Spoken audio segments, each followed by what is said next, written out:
അല്ലാഹുവിന്റെ പ്രവാചകൻ അവിടെന്ന് പറയുകയാണ്, മഹാനായ അലി ഇബ്നു അബീ ത്വാലിബ് റളിയല്ലാഹു തആല അൻഹു പറയുകയാ, ഈ ദുനിയാവിന്റെ തൊലിക്ക് മുകളിൽ 6 സമയങ്ങളിൽ സംസാരിക്കാൻ പാടില്ല, 6 സ്ഥലങ്ങളിൽ സംസാരിക്കാൻ പാടില്ല.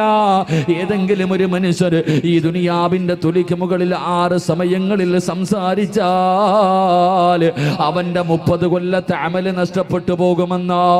അല്ലാഹുവേ പടച്ചവനെ, ജീവിതത്തിൽ ചെയ്ത 30 കൊല്ലത്തെ അമലുണ്ടല്ലോ, അത് നഷ്ടപ്പെട്ടു പോകുമെന്ന് അല്ലാഹുവിന്റെ പ്രവാചകൻ പഠിപ്പിക്കുമ്പോ സംസാരിക്കാൻ പാടില്ലാത്ത 6 സ്ഥലങ്ങളിൽ ഒരു സമയം എപ്പോഴെന്നറിയുവോ? അല്ലാഹുവിന്റെ പള്ളിയുടെ മിനാരത്തിൽ നിന്ന് ബാങ്ക് വിളിക്കുന്ന സമയമുണ്ടല്ലോ, ആ സമയത്ത് സംസാരിക്കല്ലേ, ആ സമയത്ത് നീ സംസാരിക്കല്ലേ, നിന്റെ 30 വർഷത്തെ അമല് നഷ്ടപ്പെട്ടു പോകുമെന്ന് സഹാബത്ത് പഠിപ്പിക്കുമ്പോ, എന്റെ പ്രിയമുള്ളവരെ, അല്ലാഹുവിന്റെ പ്രവാചകൻ പറയുകയാ, ആരെങ്കിലും അല്ലാഹുവിനോട് സ്വർഗം ചോദിച്ചാൽ ജന്നാത്തുൽ ഫിർദൗസ് എന്ന സ്വർഗം ചോദിക്കട്, പോകുകയാണെങ്കിൽ ഫിർദൗസ് എന്ന് പറയുന്ന സ്വർഗത്തിലേക്ക് കടന്നു പോകട്. അല്ലാഹുവിന്റെ പ്രവാചകനോട് അവിടുന്ന് സ്വഹാബത്ത് ചോദിക്കുന്നു, നബിയേ യാ റസൂലല്ലാഹ്, അല്ലാഹുവിന്റെ പ്രവാചകര്, ഈ ഫിർദൗസ് എന്ന് പറയുന്ന സ്വർഗമാർക്കുള്ളതാ നബിയേ? പടച്ച റബ്ബിന്റെ സ്വർഗത്തിലെ 100ാമത്തെ പദവിയായ ജന്നാത്തുൽ ഫിർദൗസ് എന്ന് പറയുന്ന ആ സ്വർഗമാർക്കുള്ളതാണ്, അതിലേക്ക് ആരാണ് കടന്നു പോകുന്നത്? ഒന്ന് പറഞ്ഞു തരുമോ എന്ന് പ്രവാചകരോട് തന്റെ അനുചരന്മാർ ചോദിക്കുമ്പോ അവിടെന്ന് പറഞ്ഞു, സഹാബാ, അവിടെ കിടക്കുന്നത് അല്ലാഹുവിന്റെ പ്രവാചകന്മാരോ, ആദം നബി മുതൽ അഷ്റഫുൽ ഖൽഖായ തങ്ങൾ വരെയുള്ള ലക്ഷക്കണക്കിന് അംബിയാ മുർസലീങ്ങൾ ഉണ്ടല്ലോ, അവര് കിടക്കുന്ന സ്വർഗമാണ് ഫിർദൗസ് എന്ന് പറയുന്ന സ്വർഗം. അതിനകത്ത് കിടക്കുന്ന 1ാമത്തെ വിഭാഗമാരാട്, 2ാമത്തെ വിഭാഗമാരെന്നറിയുവോ? സഹാബത്തേ, പടച്ച റബ്ബിന് വേണ്ടി പോരാടിയവരുണ്ടല്ലോ, പടച്ച റബ്ബിന്റെ ദീനിന് വേണ്ടി, അള്ളാന്റെ ദീനിന് വേണ്ടി പോരാടി വീര്യമൃത്യം വരിച്ച ശുഹദാക്കളുണ്ടല്ലോ, അവര് ഫിർദൗസിന്റെ അവകാശികളാണ് സഹാബാ. ഫിർദൗസ് എന്ന് പറയുന്ന സ്വർഗത്തിന്റെ അവകാശികൾ അല്ലാഹുവിന്റെ പ്രവാചകനും ശുഹദാക്കളുമാണെന്ന് അവിടെന്ന് പറഞ്ഞു കൊടുക്കുമ്പോ അവിടെന്ന് സഹാബത്ത് ചോദിച്ചു, നബിയേ ഞങ്ങൾക്കൊന്നും ഭാഗ്യമില്ലേ നബിയേ, ഞങ്ങൾക്കൊന്നും അവസരമില്ലേ നബിയേ? ജന്നാത്തുൽ ഫിർദൗസ് എന്ന് പറയുന്ന പ്രവാചകന്മാരും ശുഹദാക്കളും കിടക്കുന്ന പടച്ചറപ്പിന്റെ സ്വർഗത്തിലെ ഏറ്റവും ഉയർന്ന പദവി, ആ 100ാമത്തെ സ്വർഗത്തിൽ കിടക്കാ ഞങ്ങളെ കൊണ്ട് കഴിയില്ലേ നബിയേ? അവിടെ അല്ലാഹുവിന്റെ റസൂലിനോട് ചോദിക്കുമ്പോ അവിടെന്ന് പറഞ്ഞു, സഹാബാ, ഫിർദൗസ് എന്ന് പറയുന്ന സ്വർഗത്തിൽ കടക്കാൻ ആഗ്രഹമുണ്ടോ? അല്ലാഹുവിന്റെ അനുഗ്രഹങ്ങൾ കൊണ്ട് നിറച്ച സ്വർഗത്തിലെ 100ാമത്തെ പദവിയായ ഫിർദൗസ് എന്ന് പറയുന്ന സ്വർഗത്തിലെ പ്രവാചകന്മാരും ശുഹദാക്കളും കിടക്കുന്ന സ്വർഗത്തില് ആ പ്രവാചകന്മാരുടെ കൂടെ നടക്കാൻ ആഗ്രഹമുണ്ടോ? അല്ലാഹുവിന്റെ റസൂൽ പറയുകയാ, ആ ഫിർദൗസിന് ചില അവകാശികളുണ്ടെന്ന് അഷ്റഫുൽ ഖൽഖ് നബി മുഹമ്മദ് മുസ്തഫ, അഷ്റഫുൽ ഖൽഖ് നബി മുഹമ്മദ് മുസ്തഫ സല്ലല്ലാഹു അലൈഹി വസല്ലം, അല്ലാഹു ആ ഫിർദൗസിന്റെ അവകാശികളിൽ എന്നെയും നിങ്ങളെയും അല്ലാഹു ഉൾപ്പെടുത്തി അനുഗ്രഹിക്കുമാറാകട്ടെ. പ്രവാചകൻ സല്ലല്ലാഹു അലൈഹി വസല്ലം തങ്ങൾ പറയുന്നു, ഫിർദൗസ് എന്ന് പറയുന്ന സ്വർഗത്തിന് ചില അവകാശികളുണ്ട്. അല്ലാഹുവിന്റെ സ്വർഗത്തിലെ 100ാമത്തെ പദവിയായ ജന്നാത്തുൽ ഫിർദൗസിൽ പ്രവാചകന്മാരുടെ കൂടെ ശുഹദാക്കളുടെ കൂടെ ഈ സദസ്സിലിരിക്കുന്ന നമ്മളിൽ പലരും ഉണ്ടാകുമെന്ന് നബി മുഹമ്മദ് മുസ്തഫ, നബി മുഹമ്മദ് മുസ്തഫ, നബി മുഹമ്മദ് മുസ്തഫ സല്ലല്ലാഹു. അല്ലാഹു ആ കൂട്ടത്തിൽ പെടുത്തുമാറാകട്ടെ, അല്ലാഹു ആ കൂട്ടത്തിൽ പെടുത്തുമാറാകട്ടെ. ഇൻഷാ അല്ലാഹ് എത്ര പറയാൻ പറ്റുമോ അത്രയും പറഞ്ഞ് നമുക്ക് സന്തോഷത്തോടെ ദുആ ചെയ്ത് പിരിയാം. ബക്കറ്റ് പിരിവുണ്ടല്ലോ അല്ലേ? ഇൻഷാ അല്ലാഹ് ഇന്നിപ്പോൾ എന്ത് പിരിവൊക്കെ എന്ന റാഫി? ബക്കറ്റ് പിരിവ് മാത്രമേ ഇന്ന് കേട്ടോ. സ്വർണ്ണമൊക്കെ ഇൻഷാ അല്ലാഹ്, എന്തിനാ ഇപ്പോൾ സ്വർണ്ണമൊക്കെ അല്ലേ?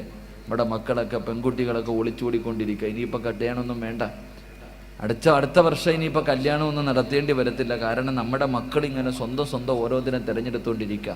പോകട്ടെ, ഓടിയ എവിടെ വരെ ഓടും? ഓന്തോടിയ എവിടെ വരെ ഓടും? ഓന്തോടിയ എവിടെ വരെ ഓടും? ഓടി കറങ്ങിത്തിരിഞ്ഞിങ്ങനെ നടക്കുന്നത് കാണാം. അള്ളാഹു കാണാനുള്ള യോഗം നൽകി അനുഗ്രഹിക്കുമാറാകട്ടെ. ആമീൻ പറ മനുഷ്യന്മാരെ. അള്ളാഹു കാണാനുള്ള യോഗം നൽകട്ടെ. കാണാം കറങ്ങി തിരിഞ്ഞ് തെണ്ടി തിരിഞ്ഞതിലേക്ക് നടക്കണത്. അള്ളാഹു നമുക്ക് ഈമാൻ നൽകി അനുഗ്രഹിക്കുമാറാകട്ടെ. പി ഉസ്താദ് പറയാനുള്ളതൊക്കെ പറഞ്ഞതുകൊണ്ട് ഞാനൊന്നും പറയണില്ല. മനസ്സും ശരീരവും നിറച്ചിട്ടാണ് ഇന്നലെ ഉസ്താദ് പറഞ്ഞിട്ട് പോയത്. അതുകൊണ്ട് ഇപ്പോൾ ഇൻഷാ അല്ലാഹ് ഞാൻ ഒന്നും പറയണില്ല. ഇൻഷാ അല്ലാഹ് പിരിവൊക്കെ ഇൻഷാ അല്ലാഹ് അതിൻ്റെതായ രീതിയിൽ ഇൻഷാ അല്ലാഹ് നടക്കും. അള്ളാഹു എല്ലാ ഖൈറും ബർക്കത്തും അള്ളാഹു നൽകുമാറാകട്ടെ. എൻ്റെ പ്രിയമുള്ള സഹോദരങ്ങളെ, മഹാനായ നബി മുഹമ്മദ് മുസ്തഫ സ്വല്ലല്ലാഹു അലൈഹി വസല്ലമ തങ്ങൾ പറയുന്നു, ഫിർദൗസ് എന്ന് പറയുന്ന സ്വർഗത്തിൻ്റെ ഒന്നാമത്തെ അവകാശി, അള്ളാഹുവിന്റെ അനുഗ്രഹങ്ങൾ കൊണ്ട് നിറച്ച ജന്നാത്തുൽ ഫിർദൗസ് എന്ന് പറയുന്ന, അള്ളാഹുവേ സ്വർഗത്തിലെ 100ാമത്തെ പദവിയായ ഫിർദൗസ് എന്ന് പറയുന്ന സ്വർഗത്തിന്റെ അവകാശികൾ അള്ളാന്റെ റസൂല് എണ്ണി പറയുകയാണ്. പ്രവാചകൻ എണ്ണി പറയുകയാണ്. അള്ളാന്റെ റസൂൽ അവിടെ നിന്ന് പറയുന്ന 1ാമത്തെ വിഭാഗമാരെന്നറിയുവോ?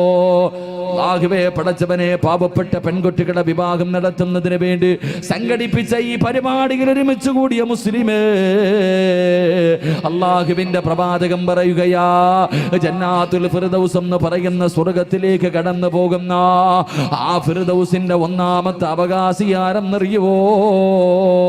അല്ലാഹു തന്ന ആയുസ്സുണ്ടല്ലോ, പടച്ചറപ്പ് തന്ന ജീവിതമുണ്ടല്ലോ, ആ ജീവിതം ആരാണോ അല്ലാഹു കൊടുക്കുന്നത് അവന് ഫിർദൗസിന്റെ അവകാശിയാണെന്ന് നബി മുഹമ്മദ് മുസ്തഫ സല്ലല്ലാഹു അലൈഹി വസല്ലമ തങ്ങൾ പറയുമ്പോൾ, പടച്ചറപ്പ് തന്നിരിക്കുന്ന ഈ ജീവിതമുണ്ടല്ലോ, 20, 30, 40, 50, 60, 70 കൊല്ലമായി ഈ ദുനിയാവിന്റെ തുലിക്ക് മുകളിലൂടെ ഞാനും നിങ്ങളും നടക്കുകയില്ലേ? ഈ ആയുസുണ്ടല്ലോ, നെഞ്ചത്ത് കൈവച്ചിട്ട് പറയാൻ കഴിയുമോ, അല്ലാഹു തന്നിരിക്കുന്ന ആയുസ് ഞാൻ പടച്ചവനാണ് കൊടുത്തതെന്ന് ഈ 31 വയസ്സുള്ള സിറാജിന് പറയാൻ കഴിയുമോ? ഇതുപോലെ നിങ്ങൾ ഓരോരുത്തരും ചോദിക്ക്, അല്ലാഹു നിങ്ങൾക്ക് തന്നിരിക്കുന്ന ആയുസ് പടച്ചറപ്പിനാണോ കൊടുത്തിട്ടുള്ളത്? എന്റെ പ്രിയമുള്ളവര്, നാളെ പടച്ചറപ്പിന്റെ പരലോകത്തേക്ക് കടന്നു ചെല്ലുമ്പോ അഴീക്കോട് പള്ളിയുടെ ഖബർസ്ഥാനിൽ നിന്ന് നാളെ ഇസ്രാഫീൽ എന്ന മലക്ക് സൂറന്ന കാഹളത്തിൽ ഊതി കഴിയുമ്പോ ഖബർ പൊളിച്ചിട്ട് ഞാനും നിങ്ങളും എഴുന്നേറ്റ് പോകുമല്ലോ. അള്ളാന്റെ കോടതിയിലേക്ക് കടന്നു ചെല്ലുമ്പോ അള്ളാഹു ആദ്യമായിട്ട് ചോദിക്കുന്ന ചോദ്യം എന്തെന്നറിയുവോ? അവിടെന്ന് പ്രവാചകൻ പറയുന്നു, സ്വഹാബാ,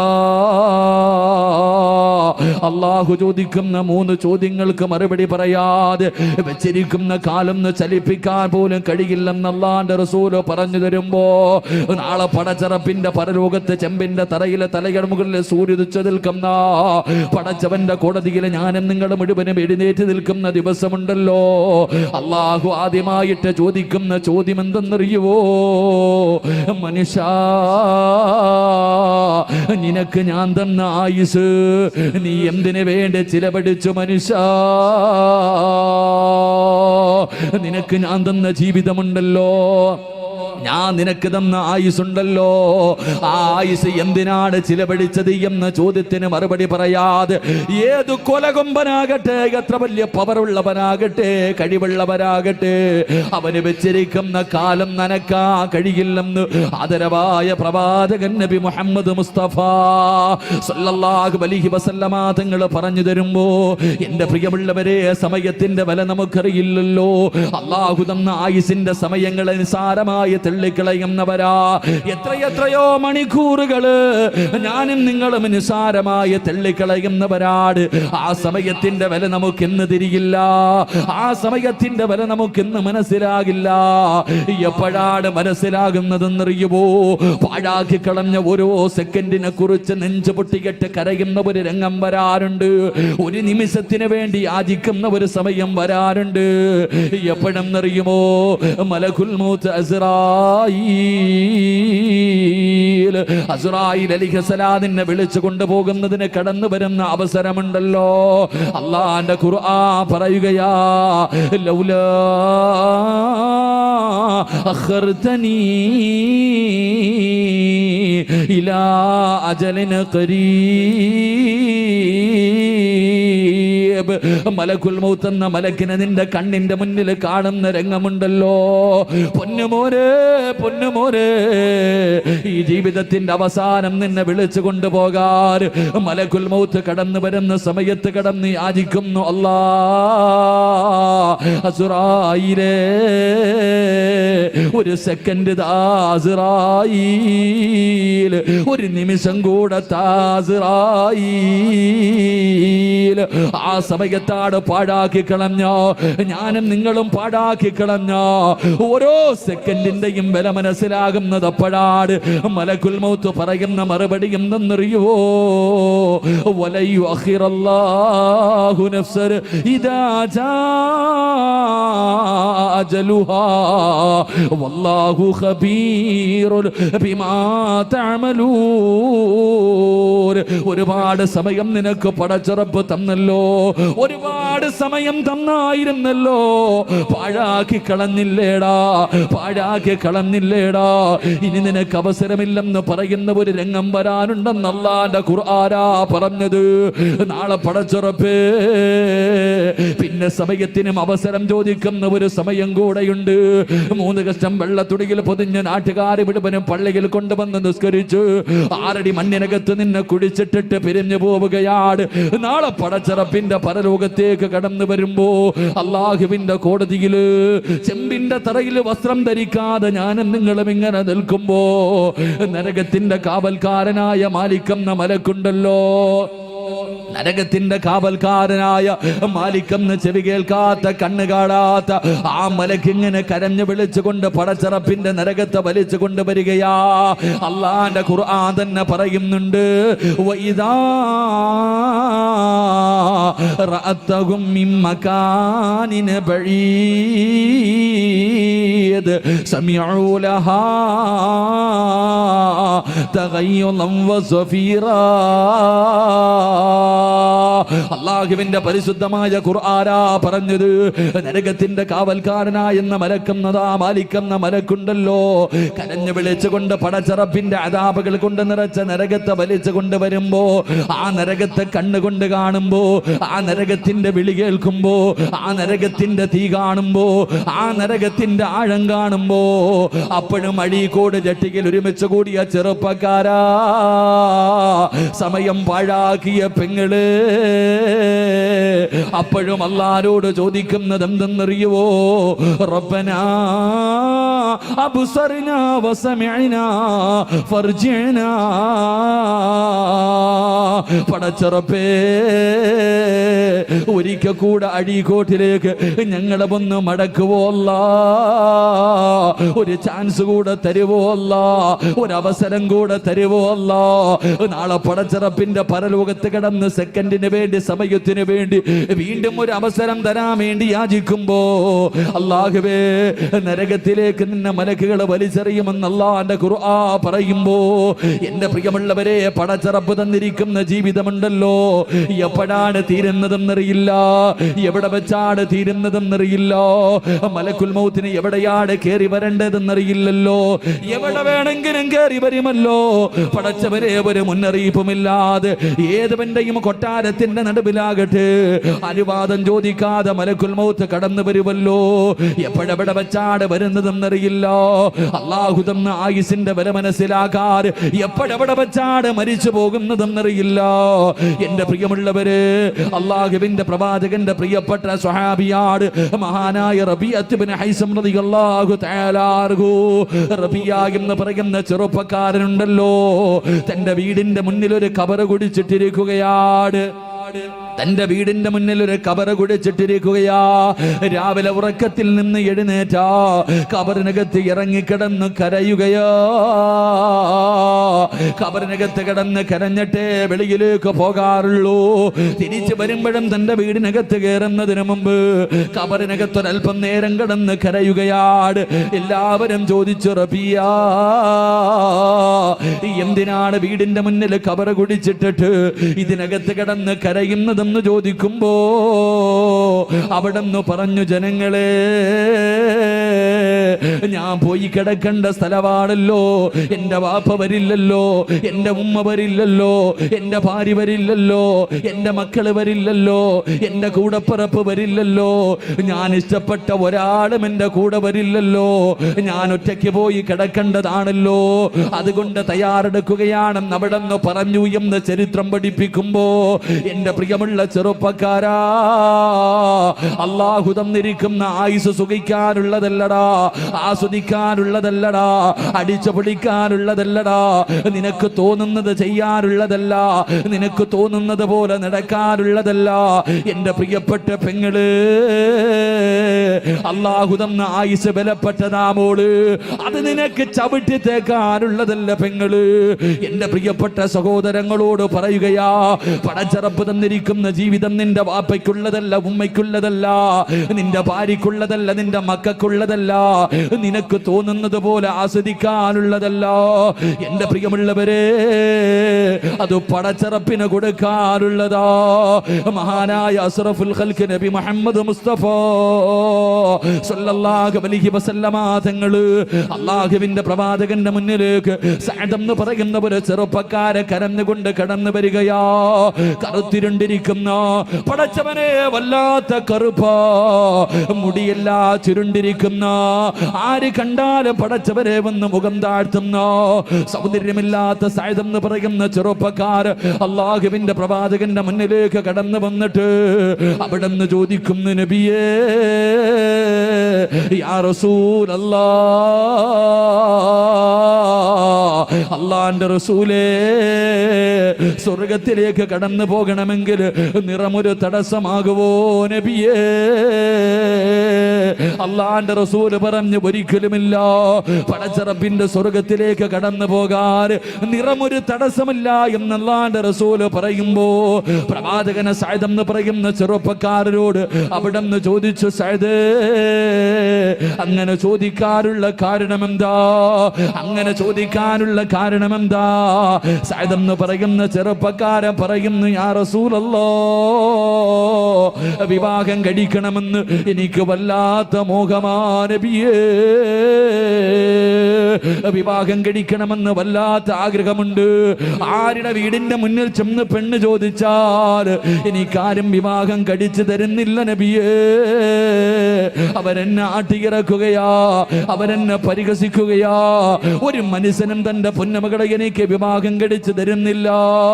സഅദ് എന്ന് പറയുന്ന ചെറുപ്പക്കാരന് അല്ലാഹുവിന്റെ പ്രവാചകരോട് പൊട്ടിക്കരഞ്ഞുകൊണ്ട് അവിടെ നിന്ന് പറയുമ്പോ അല്ലാഹുവിന്റെ റസൂൽ അവിടെ നിന്ന് ചോദിച്ചു, സഅദേ, നിനക്കെന്തേ അവരെ വിവാഹം കഴിച്ചു തരാത്തത്?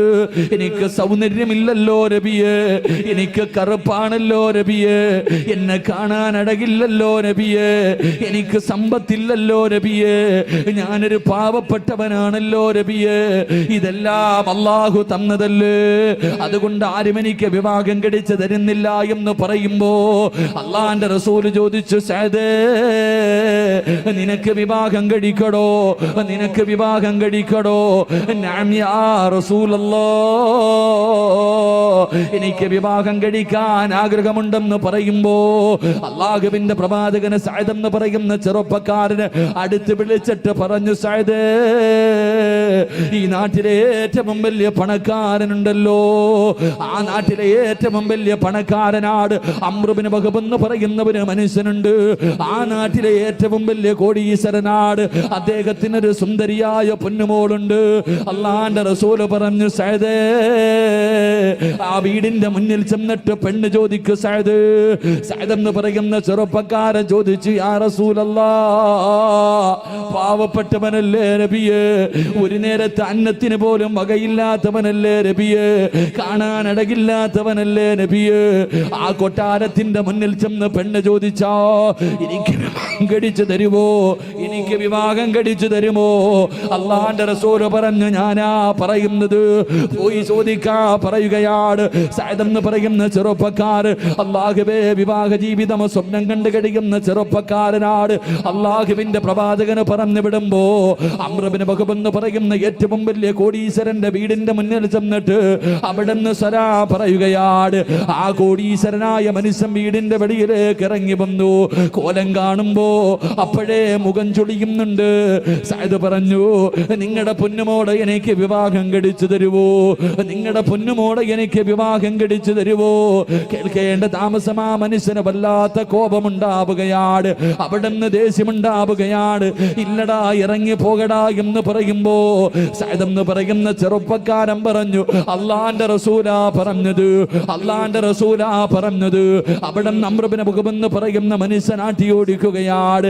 സഅദ് എന്ന് പറയുന്ന ചെറുപ്പക്കാരൻ വേദനിക്കുന്ന മനസ്സോടെ തന്റെ വീടിന്റെ വെളിയിലേക്ക് ഇറങ്ങി നടക്കുകയാണ്.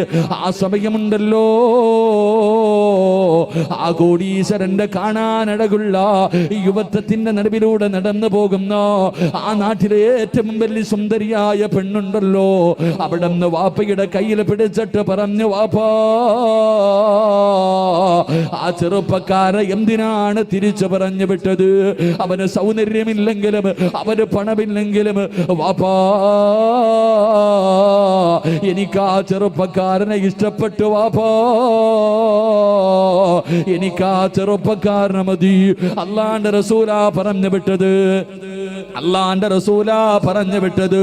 പറഞ്ഞു വിടണമെങ്കിൽ എന്തെങ്കിലും ഒരു കാരണമുണ്ടല്ലോ. ആ മനുഷ്യന്റെ മനസ്സ് വേദനിപ്പിച്ച് ഇവിടെ നിറക്കി വിട്ടല്ലോ. പോവാപ്പാ, ആ ചെറുപ്പക്കാരന്റെ കയ്യിൽ പിടിച്ചിട്ട് എന്നെ വിവാഹം കഴിച്ചു കൊടുക്കാൻ സമ്മതമാണെന്ന് പറവാപ്പാ. സഅദ് എന്ന് പറയുന്ന ചെറുപ്പക്കാരൻ വേദനിക്കുന്ന മനസ്സോടെ ഇറങ്ങി പോകുമ്പോ അംർ ഇബ്നു മുഖബ് എന്ന് പറയുന്ന കൊട്ടാരത്തിൽ കഴിയുന്ന മനുഷ്യനുണ്ടല്ലോ, ഇലാ ഹളറത്തി റസൂലില്ലാഹ്, അല്ലാഹുവിന്റെ പ്രവാചകന്റെ മുന്നിലേക്ക് ഓടുകയാണ്. ഓടിച്ചെന്നിട്ട് പറഞ്ഞു, നബിയേ, കള്ളം പറയുകയാണെന്ന് എനിക്ക് തോന്നി നബിയേ. അങ്ങ് പറഞ്ഞു വിട്ടതാണെങ്കിൽ എന്റെ പൊന്നുമോളെ വിവാഹം കഴിച്ചു കൊടുക്കാൻ എനിക്ക് സമ്മതമാണ്. അല്ലാഹുവിന്റെ പ്രവാചകന് സഅദ് എന്ന ചെറുപ്പക്കാരെ വിളിക്കുകയോ, അവിടെ വിവാഹത്തിന് വേണ്ടി ഒരുങ്ങാ പറയുകയാണ്. അവിടെ നിന്ന് വിവാഹത്തിന് വേണ്ടി ഒരുങ്ങാ പറയുകയാണ്. സഅദ് എന്ന് പറയുന്ന ചെറുപ്പക്കാരന് സന്തോഷം പിടിച്ചു നിർത്താൻ കഴിഞ്ഞില്ലോ. എത്ര കൊല്ലത്തെ മോഹമോ, എത്ര കളിയാക്കലും പരിഹാസവും കേട്ടതാണ്. അല്ലാഹുവേ, ഇതുപോലെ ഒരു സുന്ദരിയായ പെണ്ണിനെ എനിക്ക് കിട്ടിയല്ലോ. സഅദ് എന്ന് പറയുന്ന ചെറുപ്പക്കാരൻ സന്തോഷത്തോടെ ഇരിക്കുമ്പോ അല്ലാഹുവിന്റെ റസൂൽ അടുത്ത് വിളിച്ചിട്ട് പറഞ്ഞു, സഅദ്, വിവാഹത്തിന് വേണ്ടി തയ്യാറെടുക്ക്. യാ റസൂലല്ലാഹ്, എന്റെ കയ്യിലൊന്നുമില്ല നബിയേ, എന്റെ കയ്യിലൊന്നുമില്ല നബിയേ. അല്ലാഹുവിന്റെ പ്രവാചകൻ അവിടെ നിന്ന് പറയുകയാണ്, മഹാനായ സയ്യിദുനാ ഉമർ ഇബ്നുൽ ഖത്താബ്, മഹാനായ സയ്യിദുനാ ഉസ്മാൻ ഇബ്നു അഫ്ഫാൻ റളിയല്ലാഹു തആല അൻഹു, അലി ഇബ്നു അബീ ത്വാലിബ് റളിയല്ലാഹു തആല അൻഹു, അബ്ദുറഹ്മാൻ ഇബ്നു ഔഫ് റളിയല്ലാഹു തആല അൻഹു, മൂന്ന് സഹാബികളുടെ വീട്ടിലേക്ക് പറഞ്ഞു വിടുകയാണ്. 200 ദിർഹം വെച്ച് വാങ്ങിക്കൊണ്ടുവരാൻ സഅദ് എന്ന് പറയുന്ന ചെറുപ്പക്കാരന് 3 സഹാബത്തിന്റെ വീടിന്റെ മുന്നിൽ ചെന്നു. അവിടെ 200 ദിർഹം വെച്ച് വാങ്ങിക്കൊണ്ട് അല്ലാഹുവിന്റെ റസൂലിന്റെ മുന്നിലേക്ക് കടന്നു വരികയാ. പ്രവാചകൻ ആ സമ്പത്ത് മുഴുവനും ആ ചെറുപ്പക്കാരന്റെ കയ്യിൽ കൊടുത്തിട്ട് പറഞ്ഞു, സഅദ്, നാളെ നിന്റെ വിവാഹമാ സഅദ്, അതുകൊണ്ട് പട്ടണത്തിലേക്ക് കടന്നു ചെന്നിട്ട് മഹർ വാങ്ങ് സഅദ്, പുതുവസ്ത്രം വാങ്ങ് സദസ്, നിന്റെ പ്രിയപ്പെട്ട ഭാര്യയ്ക്ക് കൊടുക്കാൻ, അതാ ആ പെണ്ണിന് കൊടുക്കാനുള്ള വസ്ത്രം വാങ്ങ് സഅദ് എന്ന് പറഞ്ഞുകൊണ്ട് സഅദ് എന്ന ചെറുപ്പക്കാരന് അല്ലാഹുവിന്റെ പ്രവാചകന് കമ്പോളത്തിലേക്ക് യാത്രയാക്കുകയാണ്. വളരെ സന്തോഷത്തോടെ സഅദ് എന്ന് പറയുന്ന ചെറുപ്പക്കാരൻ കമ്പോളത്തിലേക്ക് കടന്നു വന്നിട്ട് നാളെ വിവാഹമാ, ധരിക്കാനുള്ള പുതുവസ്ത്രം ഇങ്ങനെ തിരയുകയാണ്. തന്റെ പുതുവസ്ത്രങ്ങള്, ഇഷ്ടപ്പെട്ട വസ്ത്രങ്ങൾ എടുത്തിട്ട് സഅദ് എന്ന് പറയുന്ന ചെറുപ്പക്കാരൻ ഇങ്ങനെ നോക്കിക്കൊണ്ടിരിക്കുമ്പോ ആരോ വിളിച്ചു പറയുകയാ, ഇസ്ലാമിനെതിരെ ശത്രുക്കൾ കടന്നു വന്നിരിക്കുകയാണ്. ഇസ്ലാമിനെതിരെ യുദ്ധത്തിന് വേണ്ടി അതാ ശത്രുക്കൾ കടന്നു വന്നിരിക്കുക. എല്ലാവരും യുദ്ധത്തിന് തയ്യാറെടുക്കട്. ആരോ വിളിച്ചു പറയുന്നത് സഅദ് എന്ന് പറയുന്ന ചെറുപ്പക്കാരന്റെ ചെവിയിൽ കേൾക്കുകയാണ്. പുതുവസ്ത്രമുണ്ടല്ലോ, വാങ്ങിയ പുതുവസ്ത്രമുണ്ടല്ലോ, നാളെ കല്യാണത്തിന് ധരിക്കാനുള്ള വസ്ത്രമുണ്ടല്ലോ, ആ വാങ്ങിയ വസ്ത്രമെടുത്തിട്ട് തിരിച്ചങ്ങോട്ട് കൊടുക്കുകയാണ്. അവിടെ നിന്ന് ചിന്തിച്ചു, അല്ലാ, വിവാഹമാണോ വേണ്ടത്? വിവാഹ ജീവിതമാണോ വേണ്ടത്? അല്ലാഹുവേ, നാളെ വിവാഹ പന്തലിലേക്കാണോ കടന്നു പോകേണ്ടത്? അതോ പടച്ച റബ്ബിന്റെ സ്വർഗമാണോ വേണ്ടത്? സഅദ് എന്ന് പറയുന്ന ചെറുപ്പക്കാരൻ വാങ്ങിയ വസ്ത്രം തിരിച്ചു കൊടുത്തിട്ട് ആ പൈസ കൊണ്ടുപോയി ഒരു കുതിരയെ വാങ്ങുകയാ, ഒരു വാട് വാങ്ങുകയാ, ഒരു പടയങ്കി വാങ്ങുകയാ, എന്നിട്ടൊരു തലപ്പാവ് വാങ്ങുകയാ. എന്റെ പ്രിയമുള്ളവരെ, യുദ്ധത്തിന് വേണ്ടി സാധനങ്ങൾ മുഴുവനും വാങ്ങുകയാണ്. എന്നിട്ട് തന്റെ മുഖം മുഴുവനും 2 കണ്ണൊഴികെ ബാക്കിയെല്ലാം മറക്കുകയാണ്. തന്റെ 2 കണ്ണൊഴികെ ബാക്കി എല്ലാ ഭാഗവും ഇങ്ങനെ അതാ തലപ്പാവ് കൊണ്ട് മറക്കുകയാണ്. എന്നിട്ട് അല്ലാ, കുതിരയുടെ മുകളിൽ കയറിയിട്ട് ശത്രുവിന്റെ നടുക്കിലേക്ക് പാഞ്ഞിറങ്ങുകയോ. അല്ലാഹുവേ, പടച്ചവരെ, യുദ്ധക്കളത്തിലേക്ക് പാഞ്ഞിറങ്ങുകയാണ്. എന്നിട്ട് ശത്രുക്കളെ മുഴുവനും വെട്ടി നശിപ്പിക്കുകയാ. എല്ലാ സ്വഹാബത്തും നോക്കുമ്പോ ഒരു ചെറുപ്പക്കാരൻ ആരാണെന്നറിയുന്നില്ല. മുഖം മുഴുവനും മറച്ചു വെച്ചിട്ട് യുദ്ധത്തിന്റെ രണാങ്കണത്തിലെ സ്വഹാബത്തുകൾക്കിടയിൽ ശത്രുക്കളെ മുഴുവനും തകർത്ത് തരിപ്പണമാക്കുകയാണ്. ആരോ പറഞ്ഞത് മലക്കാണ്, മനുഷ്യനല്ല. പടച്ചവനെ, അതുപോലെ രീതിയിലുള്ള യുദ്ധമാണ്. ശത്രുക്കളുടെ ഇടയിലേക്ക് ഒറ്റയ്ക്ക് പാഞ്ഞു കയറുകയാ. എന്റെ പ്രിയമുള്ളവരെ, യുദ്ധം കഴിഞ്ഞിട്ട് സഹാബത്ത് നടക്കുകയാ. ആരാട് പടച്ചവര്? മുഖം മറച്ചിട്ട് വന്ന ചെറുപ്പക്കാരൻ ആരാ? എല്ലാ ജനങ്ങളും ചെന്ന് നോക്കുമ്പോ സുബ്ഹാനല്ലാഹ്, മുഖത്തിട്ടിരിക്കുന്ന മുഖത്തുണിയതാ, മുഖത്ത് പൊതിഞ്ഞിരിക്കുന്ന തലപ്പാവെടുത്ത് മാറ്റുമ്പോ ആരെന്നറിയുമോ? മഹാനായ സഅദ് റളിയല്ലാഹു തആല അൻഹു. സഅദ് എന്ന് പറയുന്ന ചെറുപ്പക്കാരനാണ്. അല്ലാഹുവിന്റെ പ്രവാചകന്റെ മുന്നിലേക്ക് കൊണ്ടുചെന്നു, അല്ലാഹുവിന്റെ റസൂലിന്റെ മുന്നിലേക്ക് കൊണ്ടുചെന്നു. പ്രവാചകൻ അവിടെ നിന്ന് ചോദിച്ചു, സഅദ്, നാളെ നിന്റെ കല്യാണമായിരുന്നല്ലോ സഅദ്, നാളെ നിന്റെ കല്യാണമായിരുന്നല്ലോ, എന്തിനാ നീ യുദ്ധക്കളത്തിൽ വന്നത്?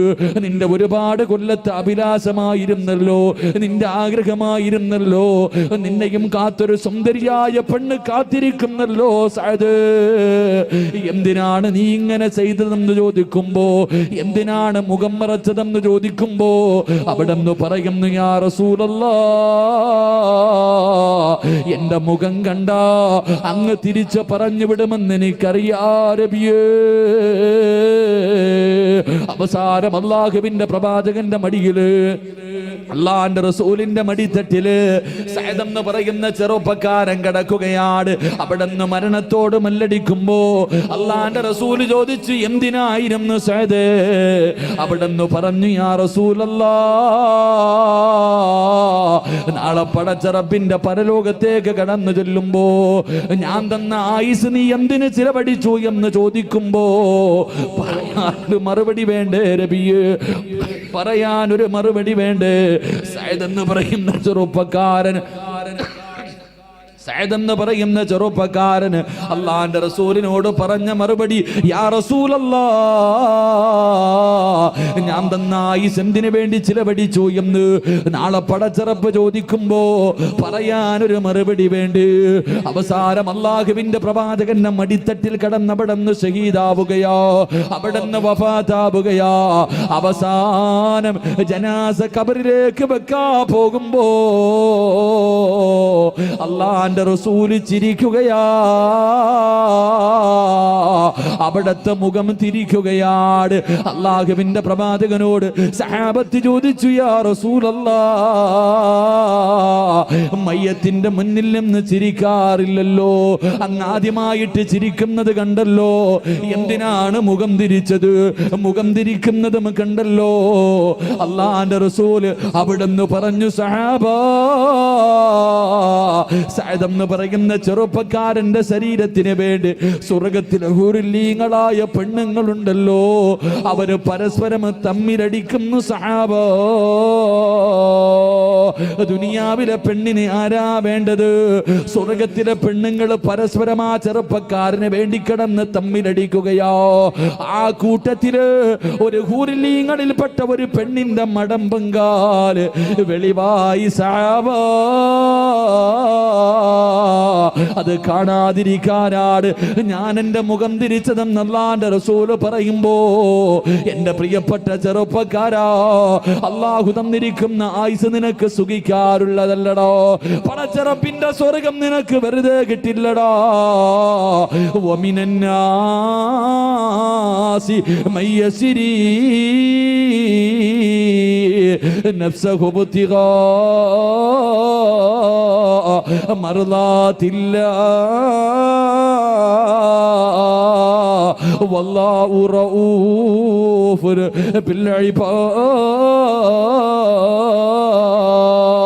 പടച്ചറപ്പ് തന്നിരിക്കുന്ന ഈ ആയുസുണ്ടല്ലോ, നിന്റെ ഈ ജീവിതമുണ്ടല്ലോ, ഇത് കൊടുത്താലേ റബ്ബ് നിനക്ക് സ്വർഗം തരൂ ചെറുപ്പക്കാരാ. നിന്റെ ആയുസ് അല്ലാതെ കൊടുക്കുമ്പോര് നിന്റെ ആയുസ് പടച്ചവരെ കൊടുക്കടാ. 5 നേരം നിസ്കരിക്കു ചെറുപ്പക്കാരാ, പള്ളിയിലേക്ക് കടന്നു പോകുക ചെറുപ്പക്കാരാ, നല്ല കാര്യങ്ങൾക്ക് കൂട്ടുനിൽക്കു ചെറുപ്പക്കാരാ. പൊന്നുമോനെ, അവിടാടാ കൂട്ടുകാരാകേണ്ടത്. നല്ല കാര്യങ്ങൾക്ക് വേണ്ടിയാണ് ഒരുമിക്കേണ്ടത്, നല്ല കാര്യങ്ങൾക്ക് വേണ്ടിയാണ് മത്സരിക്കേണ്ടത്. ആവശ്യമില്ലാത്ത കാര്യങ്ങൾക്ക് മത്സരിക്കാൻ പാടില്ല. യഥാർത്ഥത്തിൽ കൂട്ടുകാരാരെന്നറിയുമോ? യഥാർത്ഥത്തിൽ കൂട്ടുകാരാരെന്നറിയുമോ? എന്റെ പ്രിയമുള്ളവര്, ഉഹദിന്റെ രണാങ്കണത്തിൽ യുദ്ധം നടക്കുന്നതിന്റെ തലേ ദിവസമുണ്ടല്ലോ, ഉഹദിന്റെ രണാങ്കണത്തില് യുദ്ധത്തിന് വേണ്ടി എല്ലാവരും തയ്യാറെടുക്കുകയാ. സുബഹി നമസ്കാരം കഴിഞ്ഞാൽ യുദ്ധക്കളത്തിലേക്ക് ഇറങ്ങി പോവുകയാണ്. അതാ ഉഹദിന്റെ തലേ ദിവസമുണ്ടല്ലോ, ഒരു മനുഷ്യനുണ്ടല്ലോ, അബ്ദുല്ലാഹ് ഇബ്നു ജഹ്ശ് റളിയല്ലാഹു തആല അൻഹു വീടിനകത്ത് ഭാര്യയോടും മക്കളോടും യാത്ര പറയുകയാണ്. ഉഹദിന്റെ രണാങ്കണത്തിൽ യുദ്ധം നടക്കുന്നതിന്റെ തലേ ദിവസമുണ്ടല്ലോ, വീടിനകത്ത് ഭാര്യയും മക്കളെയും വിളിച്ചിരുത്തിയിട്ട് യാത്ര പറയുകയാ. എല്ലാവർക്കും ഉപദേശം കൊടുക്കുകയാണ്. എന്നിട്ട് പാതിരാത്രി എഴുന്നേറ്റ് തന്റെ ആത്മാർത്ഥ സുഹൃത്തായ അബ്ദുറഹ്മാൻ ഇബ്നു ഔഫ് റളിയല്ലാഹു തആല അൻഹു, അല്ലാഹുവേ പടച്ചവരെ, സഅദ് ഇബ്നു അബീ വഖാസ് റളിയല്ലാഹു തആല അൻഹു, രണ്ടുപേരും ആത്മാർത്ഥ സുഹൃത്തുക്കളോ, രണ്ടുപേരും വലിയ കൂട്ടുകാരാ. അബ്ദുല്ലാഹ് ഇബ്നു ജഹ്ശ് റളിയല്ലാഹു തആല അൻഹു സഅദ് ഇബ്നു അബീ വഖാസ് റളിയല്ലാഹു തആല അൻഹുവിന്റെ വീട്ടിലേക്ക് പാതിരാത്രി കടന്നു ചെന്നിട്ട് വിളിക്കുന്ന, കൂട്ടുകാരാ, എന്റെ കൂടെയൊന്ന് വരുവോ, എന്റെ കൂടെയൊന്ന് വരുവോ? പാതിരാത്രി വീടിനകത്ത് കിടക്കുന്ന കൂട്ടുകാരനെ വിളിച്ചിറക്കുകയാണ്. കള്ളു കുടിക്കാനല്ല, വ്യഭിചരിക്കാൻ പോകാനല്ല, സിനിമയ്ക്ക് പോകാനല്ല, അഹങ്കാരം കാണിക്കാൻ പോകാനല്ല. പാതിരാത്രി വന്ന് തന്റെ കൂട്ടുകാരെ വിളിച്ചിറക്കിയിട്ട് രണ്ടുപേരും കൂടെ ഉളവെടുക്കുകയാണ്. എന്നിട്ട് പടച്ചിറപ്പിന്റെ മുന്നിൽ 2 റക്അത്ത് നിസ്കരിക്കുകയോ. എന്നിട്ട് മഹാനായ സഅദ് ഇബ്നു അബീ വഖാസ് റളിയല്ലാഹു തആല അൻഹു രണ്ടുപേരും നിസ്കാരം കഴിഞ്ഞപ്പോ അവിടുന്ന് കൂട്ടുകാരനെ പിടിച്ച് പുറകിലിരുത്തിയിട്ട് അവിടുന്ന് പറയുന്നു, സഅദ് ഇബ്നു അബീ വഖാസിനോട് പറയുന്നു, കൂട്ടുകാരാ, ഞാൻ ദുആ ചെയ്യാ പോവുകയോ, ഞാൻ പടച്ചിറപ്പിനോട് ദുആ ചെയ്യാ പോവുകയാ. നീ ആത്മാർത്ഥമായി ആമീൻ പറയട്. എന്നോട് സ്നേഹമുണ്ടെങ്കിൽ നീ ആത്മാർത്ഥമായിട്ട് ആമീൻ പറയട്. അബ്ദുല്ലാഹ് ഇബ്നു ജഹ്ശ് റളിയല്ലാഹു തആല അൻഹു പാതിരാത്രി നിസ്കരിച്ചിട്ട് കൂട്ടുകാരനെ പുറകിലിരുത്തിയിട്ട് അവിടുന്ന് ദുആ ചെയ്യുന്നു, അല്ലാഹ്, നാളെ ഉഹദിന്റെ രണാങ്കണത്തിലേക്ക് ഞാൻ പോകുകയാ റബ്ബേ, എന്റെ വീട്ടിലേക്ക് എന്നെ മടക്കല്ലേ അല്ലാ, എന്നെക്കാലം ആരോഗ്യമുള്ള ഒരു ശത്രുവിനെ എനിക്ക് തരണേ അല്ലാ, അവൻ എന്റെ കൈ മുറിക്കണേ റബ്ബേ, എന്റെ കാല് മുറിക്കണേ റബ്ബേ, എന്റെ ചെവി മുറിക്കണേ അല്ലാ. അബ്ദുല്ലാഹ് ഇബ്നു ജഹ്ശ് റളിയല്ലാഹു തആല അൻഹു നിസ്കാരപ്പായിരുന്ന് പാതിരാത്രി പടച്ചിറപ്പിനോട് ദുആ ചെയ്യുമ്പോ തന്റെ ആത്മാർത്ഥ സുഹൃത്തിന് ആമീൻ പറയാ കഴിയുന്നില്ലോ. അവിടെ ഇരുന്ന് കരയുകയോ, അവിടെ ഇരുന്ന് കരയുകയോ. ആ സമയത്ത് പറയുന്ന, കൂട്ടുകാരാ, ഒന്ന് ആമീൻ പറയുവോ? അള്ളാന്റെ മുന്നിൽ പോകുമ്പോ കൊണ്ടുപോകാൻ എന്തെങ്കിലും വേണ്ട, സ്വർഗത്തിൽ കടക്കാൻ എന്തെങ്കിലും ഒന്ന് വേണ്ട. അതുകൊണ്ട് അല്ലാ എന്റെ കൈ രണ്ടും വെട്ടിമുറിക്കണേ അല്ലാ. കൂട്ടുകാരൻ പറയുന്നു ആമീൻ. എന്റെ കാല് മുറിക്കണേ അല്ലാ, ആമീൻ. എന്റെ ചെവി മുറിക്കണേ അല്ലാ, ആമീൻ. എന്റെ വീട്ടിലേക്ക് മടക്കല്ലേ അല്ലാ. അവിടെ നിന്ന് ദുആ ചെയ്യുകയോ, കൂട്ടുകാരൻ ആമീൻ പറയുകയോ, കെട്ടിപ്പിരിച്ച് മുസാഫഹത്ത് ചെയ്ത് പിരിയുകയാണ്. പിറ്റേ ദിവസം ഉഹദിന്റെ രണാകണത്തിൽ യുദ്ധം കിടന്നു.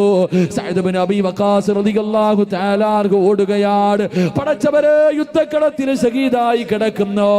സഹാബത്തിന്റെ ഇടയിലൂടെ ഓടുകയാ. എന്തിനാ ഓടുന്നതെന്നറിയുവോ? ഇന്നലെ രാത്രി വിളിച്ചിരുത്തിയിട്ട് ദുആ ചെയ്ത കൂട്ടുകാരനെ കാണാൻ ഓടി ചെല്ലുമ്പോ സക്രാത്തിന്റെ അവസ്ഥയിൽ കിടക്കുകയോ. കൈ രണ്ടും മുറിച്ച് മാറ്റിയിട്ടുണ്ട്, കാല് മുറിച്ച് മാറ്റിയിട്ടുണ്ട്, ചെവി മുറിച്ച് മാറ്റിയിട്ടുണ്ട്, ശരീരം മുഴുവനും വെട്ടി കീറിയിട്ടിരിക്കുകയോ. സക്രാത്തിന്റെ അവസ്ഥയിൽ കിടക്കുമ്പോ അവിടെ നിന്ന് പറഞ്ഞു, കൂട്ടുകാരാ നീ സാക്ഷിയാ, നാളെ പടച്ചറപ്പിന്റെ പരലോകത്ത് കടന്നു വരുമ്പോൾ, അല്ലാഹുവിന്റെ മുന്നിലേക്ക് കടന്നു വരുമ്പോ നീ എനിക്ക് സാക്ഷി നിൽക്കട്, നീ എനിക്ക് സാക്ഷി നിൽക്കട്. അവിടെ നിന്ന് പറഞ്ഞു കൊടുത്തു എന്ന് ചരിത്രം പഠിപ്പിക്കുമ്പോ, എന്റെ പ്രിയമുള്ള ചെറുപ്പക്കാരാ, അഫഹസിബതും അന്നമാ ഖലഖനാകും അബസോ, അല്ലാഹു നിന്നെ സൃഷ്ടിച്ചിരിക്കുന്നത് വെറുതെയല്ലടാ. അല്ലാഹു തന്നെ ചോദിക്കുന്നു, പെണ്ണ് നിന്നെ ഞാൻ സൃഷ്ടിച്ചിരിക്കുന്നത് വെറുതെയാണെന്ന് നിനക്ക് തോന്നുന്നുണ്ടോ? ഇല്ല പെങ്ങള്, നിന്റെ ആയുസ് അല്ലാഹുള്ളതാ. നിനക്ക് സുഖിക്കാനും ആസ്വദിക്കാനും അഹങ്കാരം കാണിക്കാനും ഉള്ളതല്ലോ. അതുകൊണ്ട് നാളെ പ്രവാചകന്മാര് കിടക്കുന്ന പടച്ചറപ്പിന്റെ സ്വർഗത്തിലെ 100ാമത്തെ പദവിയായ ജന്നാത്തുൽ ഫിർദൗസ് എന്ന് പറയുന്ന സ്വർഗത്തില് പ്രവാചകന്മാരുടെ ചാരത്ത് നിനക്ക് ഒരുമിച്ച് കൂടടോ. അല്ലാഹുവിന്റെ റസൂൽ അവിടെ നിന്ന് പറയുന്നു, സഹാബാ, അല്ലാഹു തന്ന ആയുസുണ്ടല്ലോ, അതാരാണോ പടച്ചുറപ്പിന് കൊടുക്കുന്നത് അവന് ഫിർദൗസിന്റെ അവകാശിയാണെന്ന് നബി മുഹമ്മദ് മുസ്തഫ സല്ലല്ലാഹു അലൈഹി വസല്ലം. അല്ലാഹു ഭാഗ്യം നൽകി അനുഗ്രഹിക്കുമാറാകട്ടെ.